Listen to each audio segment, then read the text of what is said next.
کہ ایک sitting prime minister کے خلاف اتنی بڑی سازش کی گئی، اس کو نکالا گیا، اور پھر اس کے بعد کیا ہوا؟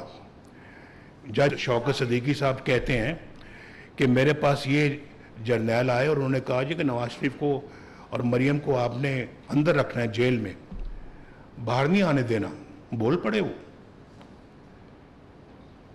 یہ بھی اس کا بھی کوئی کسی کنارے یہ بات ساری لگنی چاہیے،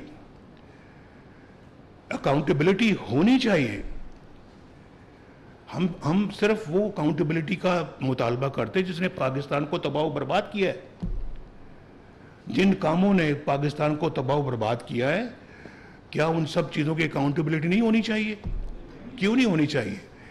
ہماری بھی ہوئی ہے اور سیاستدانوں کی ہوئی ہے، لیکن جو باقی لوگ ان میں ملوث ہیں ان کی کیوں نہیں ہونی چاہیے؟ ہونی چاہیے، اور خود ان ججز کی بھی ہونی چاہیے جنہوں نے یہ فیصلے دیے۔ آپ دیکھیں اٹھا کے، انہوں نے ثاقب نثار صاحب کی آڈیو لیک ہے، آڈیو لیک، اور میں اس کو میرے پاس محفوظ ہے وہ، جس میں وہ کہہ رہے ہیں کہ ہم عمران خان کو لانا ہے، نواز شریف کو اور مریم کو ہم نے جیل میں رکھنا ہے اور اس کو لانا ہے۔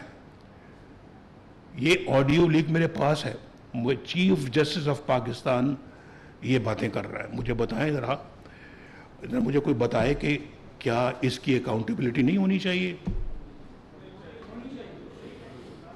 یہ سب باتیں ہیں جو ٹھیک ہوں گی تو یہ ملک ٹھیک ہوگا۔ اگر اکاؤنٹیبلٹی ہوتی رہتی اور پچھلے 70-75 سالوں سے ہوتی رہتی تو آج ہم ایک ڈیفرنٹ قوم ہوتے، آج ڈیفرنٹ پیڈسٹل پہ ہوتے ہم۔ تو یہ انہوں نے اور ملک کا بیڑا غرق کیا، انہوں نے ایسے بندے کو لے کے آئے جس نے اور تباہی مچا دی۔